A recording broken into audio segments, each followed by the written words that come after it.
Assalamualaikum warahmatullahi wabarakatuh. Shalom, nama budaya, salam sejahtera buat kita semua. Semoga kalian selalu berada dalam keadaan yang baik-baik saja dan sehat walafiat. Amin ya rabbal alamin. Baik, perkenalkan nama saya Rahman. Di video kali ini kalian jangan lupa subscribe dan like ya. Oke, thank you. Hari dimana sejarah yang sangat kelam bagi jenderal kita pada 30 September. Ada beberapa kata-kata yang ingin saya sampaikan, yaitu mengenai kesaktian Pancasila ini.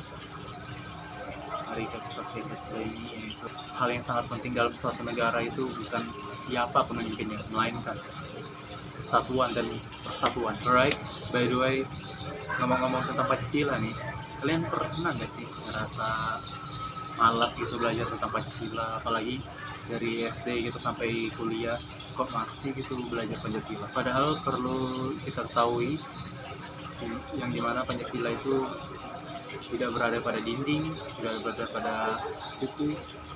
Pancasila itu berada pada hati kita, tertanam di hati kita dan melekat. Makanya kenapa kita harus belajar Pancasila hingga saat ini, karena supaya kita tahu seberapa luar biasanya dan sangat bernilainya gitu Pancasila bagi diri kita. Jadi Pancasila itu adalah pilar ideologis negara Indonesia, yang dimana terdiri dari dua kata, yaitu panca yang artinya 5, sila yang artinya prinsip atau dasar.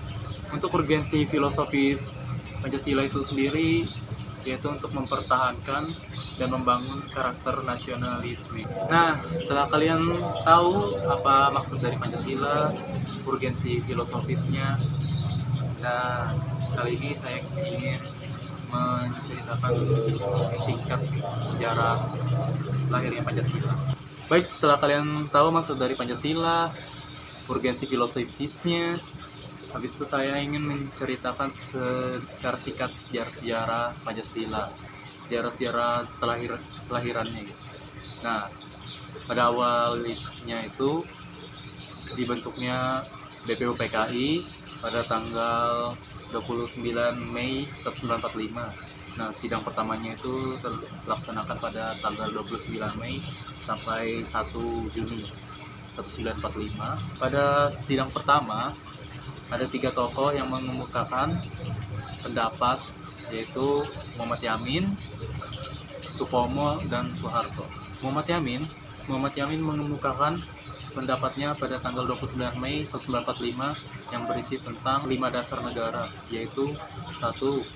Peri kebangsaan, 2. Peri kemanusiaan, 3. Peri ketuhanan, 4. Peri kerakyatan, 5. Peri kesejahteraan rakyat. Tokoh yang kedua yaitu Supomo pada tanggal 31 Mei 1945.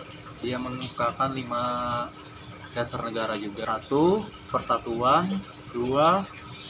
Kekeluargaan, 3. Keseimbangan lahir batin, 4. Musyawarah, 5. Keadilan rakyat. Nah, pada tanggal 1 Juni 1945 Soekarno mengemukakan 5 dasar negara. Yang pertama kebangsaan Indonesia, kedua internasionalisme atau kemanusiaan, yang ketiga mufakat atau demokrasi, yang keempat kesejahteraan sosial, yang kelima ketuhanan yang Maha Esa.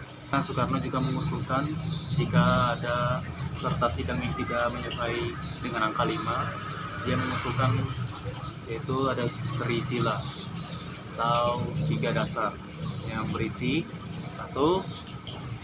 Sosionasionalisme, 2.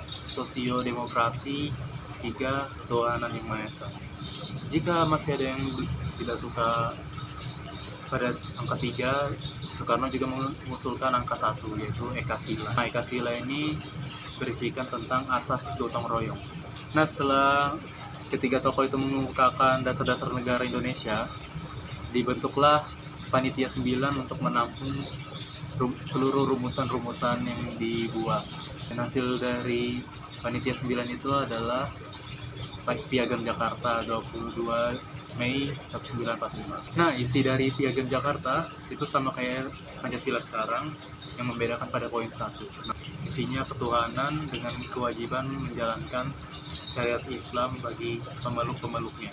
Nah, setelah Piagam Jakarta dibentuk, setelah Piagam Jakarta itu jadi, singkat cerita, pada 7 Agustus BPUPKI dibubarkan dan dibentuklah PPKI untuk melanjutkan rumusan-rumusan negara. PPKI beranggotakan 21 orang dan 6 orang tambahan tanpa sepengetahuan orang Jepang. Setelah pembentukan PPKI, singkat cerita itu pada tanggal 14 atau 15 Agustus 1945, Jepang menyerah tanpa syarat karena gerakan golongan muda yang ingin mempercepatkan kemerdekaan Indonesia pada tanggal 17 Agustus 1945. Nah, pada pasca pidato Soekarno, muncullah protes-protes dari wakil-wakil Katolik, Protestan yang mempermasalahkan isi tentang